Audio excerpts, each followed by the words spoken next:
right, still talking.com podcast. Todd, how you doing? Rob, I'm doing okay. The question is, how are you doing? I ain't doing too good, but the way we look, we lose to the Browns 13-10. Didn't look good doing it. I think we looked the worst we might have looked all year on offense. Maybe except that we're about the same as we did the first game against San Francisco. I'm just at a loss for words of what to do with this offense right now, Todd. I'm at a loss for words. I'm frustrated. I'm like Najee. I'm sick of this shit. Sick of it. Well, what I would say, Rob, is you and pretty much almost anybody associated with the Pittsburgh Steelers, whether it's staff, players, spouses, fans, stadium personnel, people that live in the city of Pittsburgh, anybody that likes the Pittsburgh Steelers has to be very upset based on what transpired yesterday, because a perfect opportunity to get a grasp towards a playoff spot. Again, what would happen after that, we don't know. But at least to get into the playoffs, to possibly make something happen, that was pretty much thrown in the crapper based on what happened yesterday. Yeah. I mean, the playoff gods were lining up for us. No doubt. Last week, Deshaun Watson went down and Joe Burrow for the year. Yeah. Then was the tough two matchups we had these 2 weeks, and then we run into a stretch where we got a little bit easier teams. But the way our offense is looking, everything is up in the air right now, Ty. Now, true that the Browns defense is hellified. They got a good defense, but the NFL is set up for the offense to be able to move the ball. I mean, look, Indianapolis with a backup quarterback scored 30 points on this defense. Yeah. Seattle scored 27. So you can move the ball. You just got to know what to do, figure it out. And if you ain't got we got the players. I don't think we have some of the other stuff to get it done. I don't know if it's coaching or what, man. But let's go right into offense, man. The offensive line played horrible to me. They had a stint kind of when we were moving the ball a little bit that they did pretty good, but for the most part, 2-3 quarters of it, we had free rushes in the backfield almost every play. Especially, obviously, from Myles Garrett's side. It came from both sides, but pretty much, I mean, Dan Moore just got pistol whipped by Myles Garrett. Again, a lot of guys do. Yeah. But, yeah. Roger Jones, too. I'm not absolving him. He was getting beat, too. Yeah, no. They all, you're right. It was a failure across the line. Again, like you said, Cleveland's got a really strong defense. To me, the only really even remotely weak part, especially from a depth perspective of Cleveland, Rob, is their linebacking core. But, man, that D-line and secondary, I mean, I'm sorry, it's top 5 in the league to me. But that's just me, you know. Well, they're the number one defense, right? Yeah, statistically, yeah. Yeah. Yeah. But for us, the thing is I could take it better if we were looking better in other games. And we just ran into a buzzsaw defense. No, we've been looking like this every week. Every week. Competition. Every week, right? Yeah. And it looked like it's been regressing every week. Yeah. Now, the running game looked like it's been getting better. But if you don't know how to utilize the running game with the whole offense, it don't matter. Yeah, the play calling, Rob, to me just seems so disjointed. I mean, if if we were all sitting together watching the game and we said to ourselves, okay, man, this is an obvious pass play. They're going to run the ball. Then when you think it's an obvious run play, they're going to pass the ball. It just doesn't seem to be any rhyme or reason. Obviously, not to every call, but almost every call. After the play's over and it's unsuccessful, people are looking at each other going, what the hell are they doing? Yeah. And what's worse, Rob, to me, this is the thing that drives me nuts, is there are times out there, these guys look like they don't even practice due to lack of communication. I mean, if there's ever the one thing, it's one thing not to be able to execute. That's one thing. Yeah. But to actually look like you really don't have a clue to what you're doing, that's just horrible. It doesn't seem to be anything instinctual about the way the players are interconnected offensively, and specifically between the quarterback and the wide receivers. Yeah, it's plenty of plays Kenny and Deontay were off. Yeah. Right? And so why? That was all game. Kenny, they have a blitz.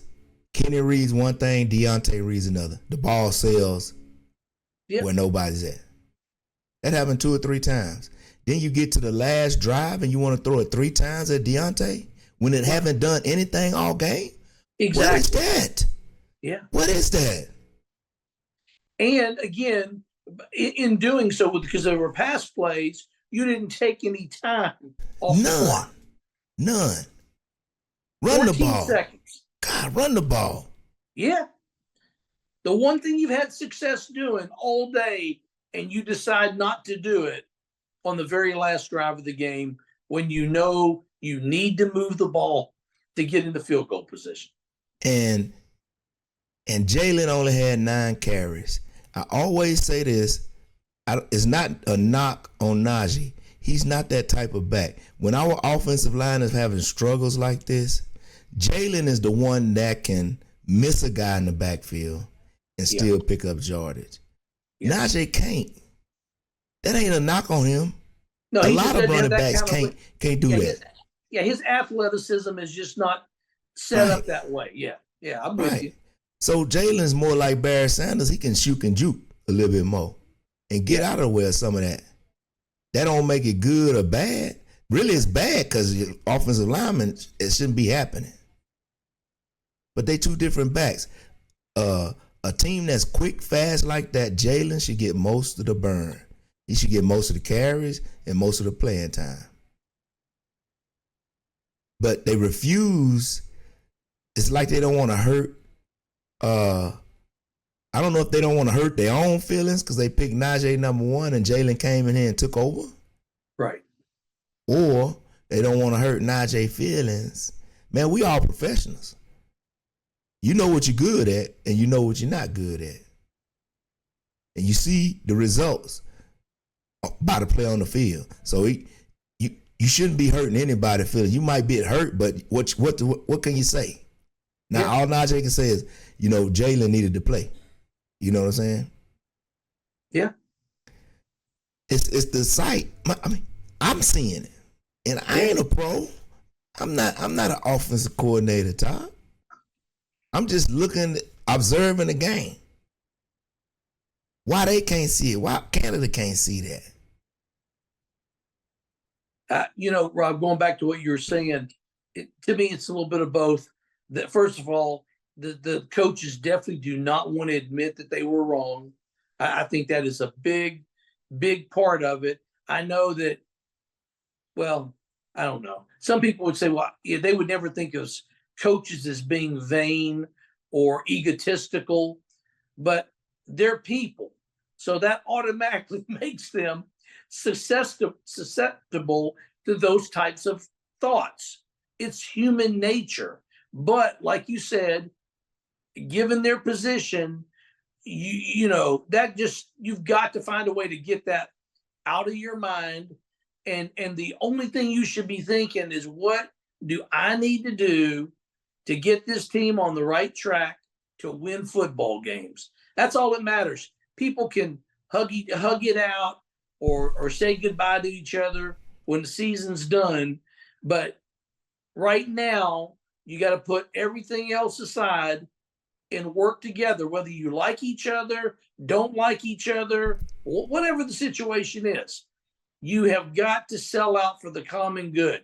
If you cannot do that, as they say, when you quote, lost the locker room, okay, then that's a whole nother conversation. Well, we close. We close. You see what Najee said? Yeah, I saw it. GP on the sidelines and in the media a few weeks ago. Yeah. Deontay yesterday, he having it out with one of the assistants on the sideline, and Broderick had to pick him up and physically carry him away. So the locker room is splintering, at least on the offensive side. So what that's gonna make it disheartening. Players are not gonna get 100% when they know that the coaches ain't putting them in the best position to win. I guarantee you. And the players are talking. Players talk to each other. Of course. And whoever the leaders are on the team, Cam, he might need to dip over there to the offensive side, get a pulse of what's going on, and go talk to coach. Right. Which is apparently what happens a lot of the time. Yeah. I mean, you got your locker room leaders, and they need to get a handle on this. And if they need to make changes, they need to make changes wherever they need to make changes. I don't want to hear this not paying a guy to go away.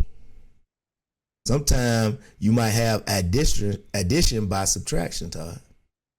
I hear you, Rob, and I think I've made it clear vocally that I'm all for Mike Tomlin firing Matt Canada.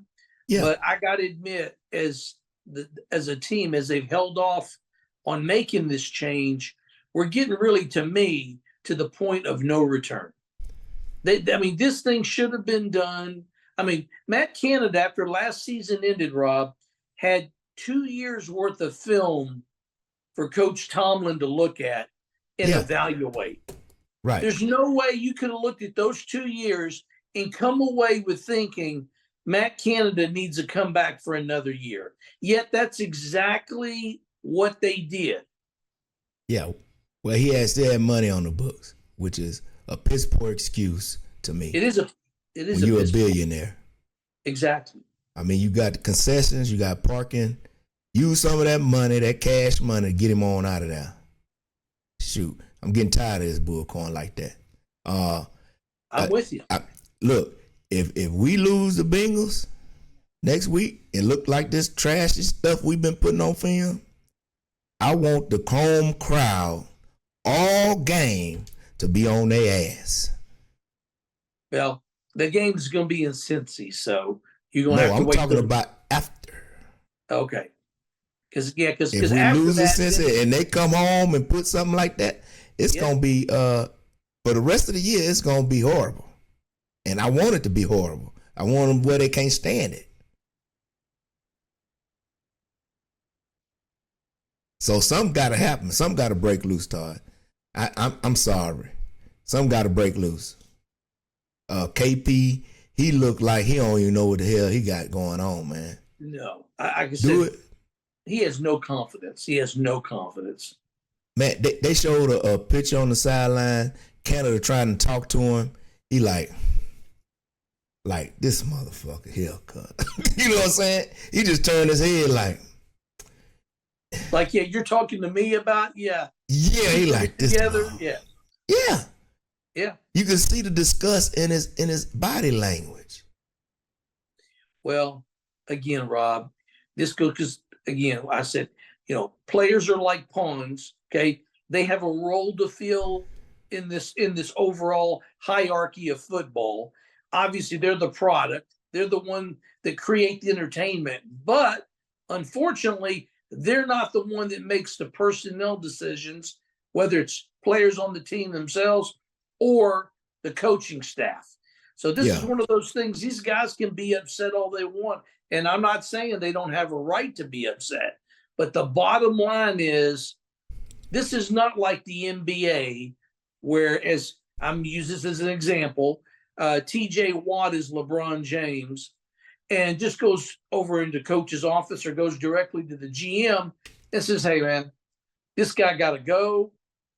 Just letting you know, I don't know how those conversations really go. Either the old it's him or me thing. I don't know how it goes, but it works in the NBA that way. If you're the top dog, you literally have a say-so as to how your team and your organization is run.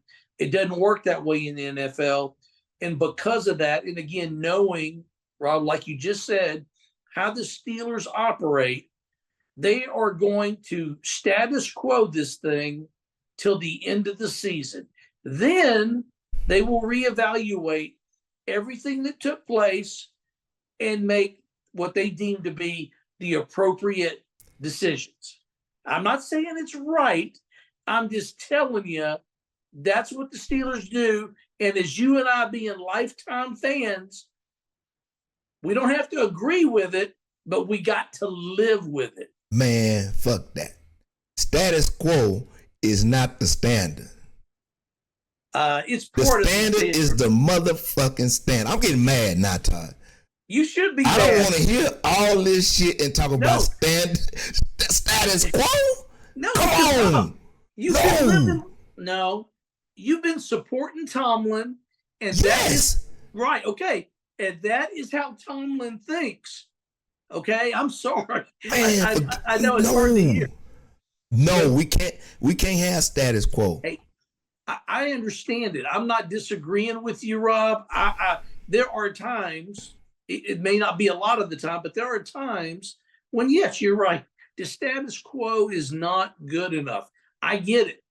I'm just saying we can't change the world. It's like us being upset about something going on in Congress or whatever. Okay, we can be upset about it, but can we actually do anything about it? And the answer is no. It's left to the powers that be up above to make those decisions, whether we're either going to like it or we're not going to like it. All we can do, Rob, I'm telling you, is you got two options.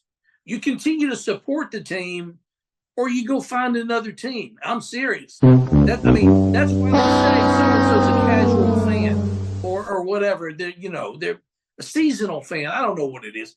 You and I are not that. So we've been upset at the organization probably many a time. This is one of those times.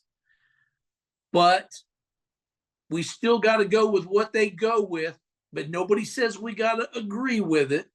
And in this case, you and I clearly do not agree with the way Tomlin has handled not only this Canada issue, but some other issues over the last few years. It's a fact.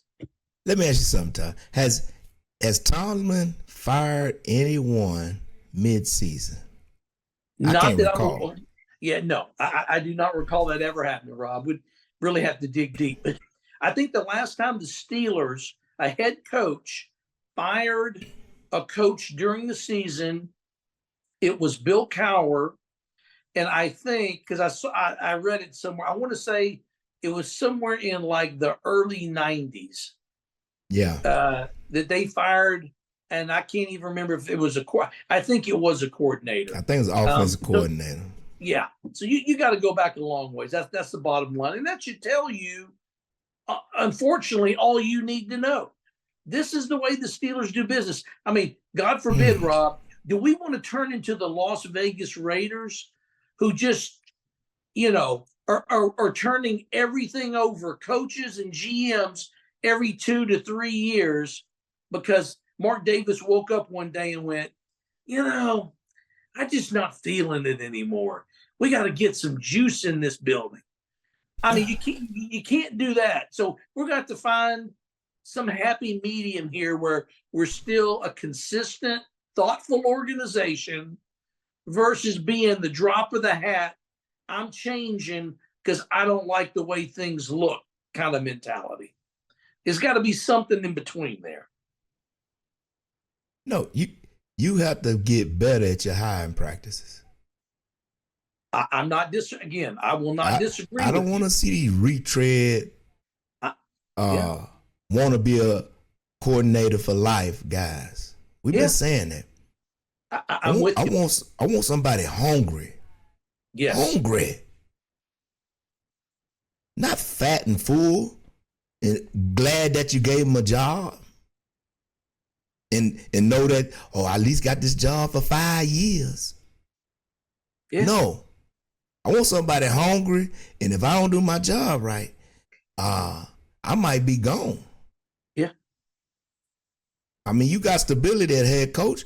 Hey, coordinators, what? You got to get the job done, man. I just disagree. You can look at Dave Ball when he went to Buffalo, how he changed around. Look at him now when he left. Man, a coach makes a big difference. I don't care if you have to change the whole offense. If he good, it's going to work. If he bad, it's not going to work. Simple as that. Yeah. This is a new world, Tom. Sometimes change is good. Just staying with a mug just to say we got consistency and, that's what worked for us in the past. No, this is a new world. This is a new world, Todd. I'm getting tired of that mentality. Bump that. Okay. All right. We'll see game ball, Jaylen Warren. We ain't going to even vote on it. Jaylen Warren got game ball. No doubt. Yeah, I agree wholeheartedly. It's not even close. Let's move on defense. Defense did okay. They do what they always do. Don't give up no points. Give up some yardage, but they didn't give up no points. They didn't. We beat them rushing, Todd. They didn't rush more than we did. No. See what I'm saying? That was one of my keys to victory. I said, if we win the rushing attack, we gonna win. We won that, Rob. We were only about 2 minutes and change behind on time of possession for the game. It was fairly close. And percentage-wise, third down conversion, we were very close to Cleveland. We were like 3 for 14, and they were like 4 for 14 or 4 for 15, something like that. So literally the numbers almost lined up completely, except for the running game. And we beat them.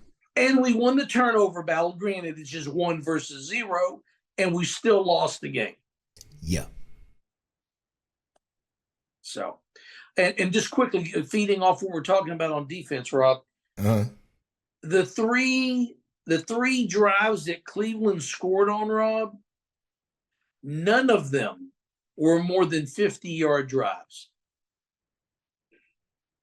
The three drives, we talk about field position in games like this, and especially me, I get really upset when Chunky P does one of his shanks. We haven't got to him yet. Oh, Lord. Yeah. All 3 of the drives that Cleveland scored in, none of those drives were longer than 50 yards. Yeah. So you're right. The defense, they did the old bend but don't break. They gave the offense opportunity to win it at the end, and they laid an egg like they did the whole game except for that one drive, which we know was all about Jaylen Warren. It had nothing to do with Kenny Pickett, and it's that's it. It's very. I mean, this is a very cut and dried game. Yeah. Offense lost it. That's what it is. Yeah. I don't have many complaints on defense. I think they played pretty good. The secondary played pretty good. Yes. One thing I like, JPJ is getting a lot of burn covering number 1 receivers. Even though he's getting some penalties. Yeah. He need that. to get it out of the system. You see what I'm saying? Patrick Peterson played a good game. He did. Shandon Sullivan played a good game. Yeah, Landon Roberts played a good game. They would the screens they were doing, we were sniffing out. Landon Roberts is a ball hawk, man. He all over the darn place. He has stepped up. Yeah, he stepped up in a big way. Yeah, he is surprising me, and so people think he can't cover, but it looked like he still got full range of the field from sideline to sideline to me. Especially, Rob, in that level of coverage where, he's not only just, quote, running with a guy where he's got to literally like backpedal and then go out towards the sideline with those screens that you're talking about. He was still almost really moving forward and then over with the guy. He wasn't having to back up and lose momentum. He still could run towards the guy and then take him out in the flat. Yeah. All right, who you get a game ball to in this game? Say what, Rob? I'm going to let you take this one because, again, I think you and I are going to say the same thing. So I'm going to let you pick your guy, and then I'm going to think of somebody else. Go ahead, man. The defense played well. I'm still liking the Landon Roberts. That's why I bring him up. You know what I mean? Yeah. He gets my game ball just because a lot of people don't see it just because they're not watching him, but I'm watching him what they're doing from inside to out, outside to in. And so far, Njoku had a lot of drops. So far, the tight ends haven't been eating us up. And I don't think he was covering Njoku a lot. I think they had like a safety or somebody else on him. But he didn't eat us up this game, mainly because he dropped by 3 or 4 passes. And, just like Baltimore did against us last time we played Baltimore. Yeah, but we can't make them. We can't make them catch them. So, hey, exactly.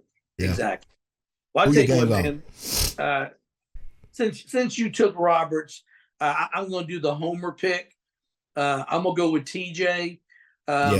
But certainly he was contained for the majority of the game. I really thought, again, just from a competition standpoint, Cleveland's coming into this game, Rob, with third string tackles. Yeah. Well, I mean, if you watch them, Jones played. I know they was triple teaming TJ. I mean, I seen what they had Njoku one time on the side. Njoku hit him, the tackle hit him, and the running back hit him. So my thing, just because you brought that up, Rob, again, we talked about how poorly the O-line played. Well, why couldn't we do the same thing schematically with Myles Garrett? Don't leave Dan Moore out there by himself. Bring in an extra tight end or an O-lineman and try to slow the dude down.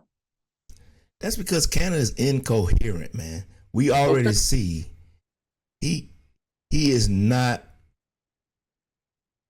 like I said, my college coordinator is better than him. So to me, he's not even a college coordinator level. He got run out of LSU. I mean, he's just not on the level of being an offensive coordinator. If you can't make changes in game, I don't want to go back to Canada, but if you can't make changes in games and see how the game is playing out, you're not a coordinator. No, and did you see the article on Steeler Depot? We're talking about Kenny not being happy with Canada and his facial expressions. I know we're on defense, but I'll go back. Yeah. Kenny came out and said, I mean, he said it. It's not like he scribbled it down on a sheet of paper. He came out and said that we anticipated coming into the game, the game plan was that we were going to see a lot of man-to-man from Cleveland. And instead, it ended up being a lot of zone. I can't think of anything more damning right there. I mean, we've heard of plenty of damning things this year. But when your quarterback comes out and says that our game plan was the opposite of what ended up happening.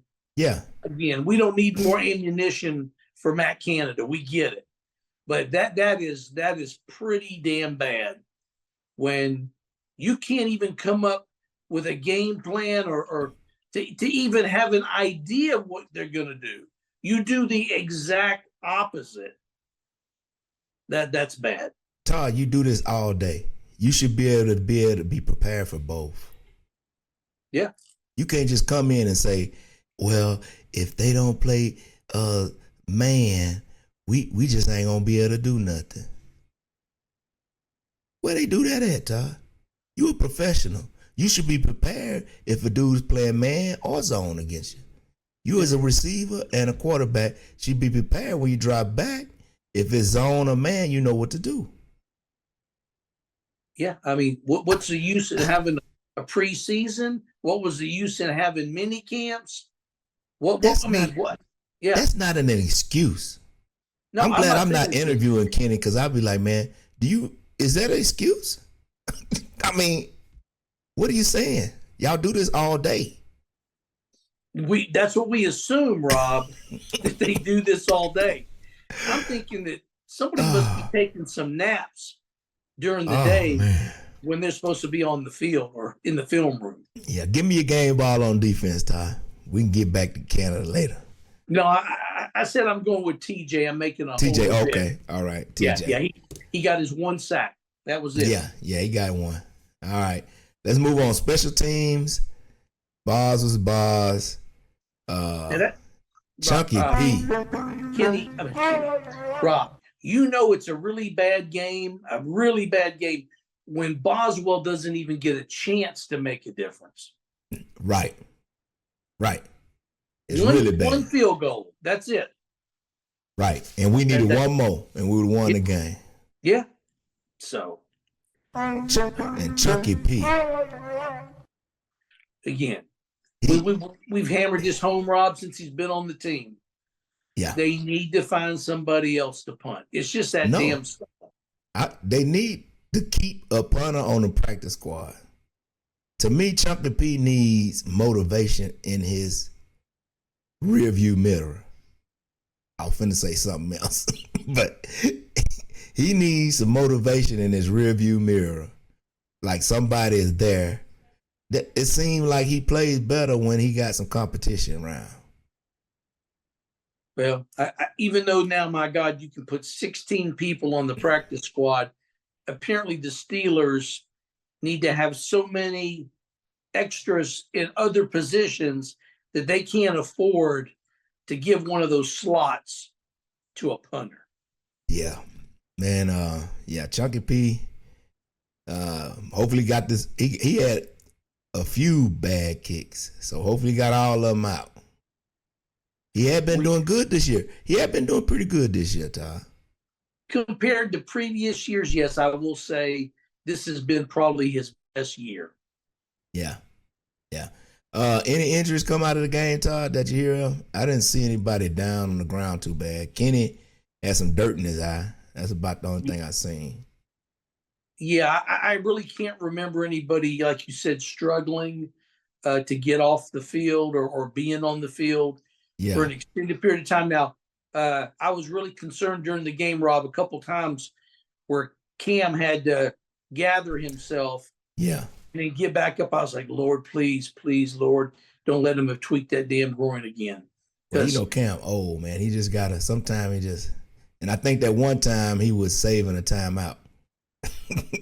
Hey, if that's what he was doing, God bless him. But you're right. Other than that, no, I'm not aware. I didn't hear anything from anybody to suggest that. Yeah, we came out of this thing with some serious knocks. All right, now let's try to get a little bit positive. Okay, Todd. Hey, if that's the route you want to take it, go ahead. Huh? We're 6-4 with 7 games to go. Even though this last loss felt like 3 losses in 1. Lord. We third in division, and we got the last spot for the playoff spot. It feels to start today, which ain't saying much. So, and the rest of the games, I think we play 1, 2 starters at quarterback. Mighty Mouse and Lamar Jackson. That's it. Rest of them are backups. Yep. So, and I don't think any of the defenses that we have left besides Baltimore are going to be good as the Browns. As of that's right now, I'll agree with you. But yeah, that's the positives. So, with that being said, Todd, how you feel going down? Okay, from now after this throw up of a game, how do you feel now? If nothing changes, like you said, ain't? How do you feel about from now? What the rest of the season? What's your pulse? Rob, my pulse is that again, this team cannot continue this charade of having a winning record and putting poor offensive performances on the ground. So what I am thinking is, and this is not being positive, there's going to be that game somewhere on the schedule where you're going to go, we should beat that team. Just like a lot of people said yesterday before the game, the Steelers should win this game. They're going up against literally a third-string quarterback who's a rookie. Their starting offensive tackles are out. They got major injuries in some other positions. I think one of their linebackers got hurt yesterday during the game. I mean, the situations that look like they are meant for us to take advantage of them, but miraculously it doesn't happen. So I'm going to just say this now. I said 9-8 when the season started. I am not jumping off of that. Well, you bumped up to 10-6. I mean, 10-7. 10-7. I did because I wanted to try to be optimistic. Then I realized, why am I doing this other than to appease Rob? So I'm going to ride the 9-8, 10-7 line for the rest of the season. It'll be one of those two, and not much is going to come out of it, Rob. What I want to see between now and then is just see, can Kenny get back on the right track on some level? If he can't, then it will make our future decisions a lot easier. There's already a lot of talk about the Steelers, drafting a quarterback in 2024 or 2025. I think that's only going to get louder if the season ends the way it's currently going. So that's just how I'm going to leave it. I'm going to say 9-8, 10-7. If everything worked out to our favor, that's what would happen. And then we'll get waxed in the playoffs. Okay, I'm still sticking with 11-6. I ain't got off of it yet. I'm close. Very close. Depends on how we look next couple of games. Teams are going to play us the same way the Browns played us. They're going to play that zone cover shell stuff until Kenny show that he can beat it. And Canada show that they can beat it. You know what I mean? Know how to call plays against it. I mean, until then, teams are going to make us uncomfortable with that and make Kenny uncomfortable with that. So I still feel good chance of playoffs. Beyond that, I don't feel good. Okay. Even if we're 11-6, honesty, Rob. Yeah, even if we're 11-6. Man, I do not. I do not see 11-6. Like I said, I think in a perfect world, absolutely perfect, this team will go 10-7, and we should be really happy if that's what ends up happening. I will be extremely happy with a 10-7 record, no matter what happens after that. I just want to get to the playoffs, man. I hate going to the playoffs. We ain't even one weekend in the playoffs. So even as bad as we look. Woo. All right. This was a tough one, Ty. All right. Anything else, Todd? Before we get him out of there? No, Rob, all I'm going to say is we'll keep our fingers crossed and do a little bit of praying and maybe that'll get this offense moving in the right direction. Yeah. Yeah. Well, go to confession, say some Hail Marys, and hopefully Pray things for will some change Hail around for you. Marys. Yeah, pray That's what for we got to something. do. We got to go pray for some Hail Marys.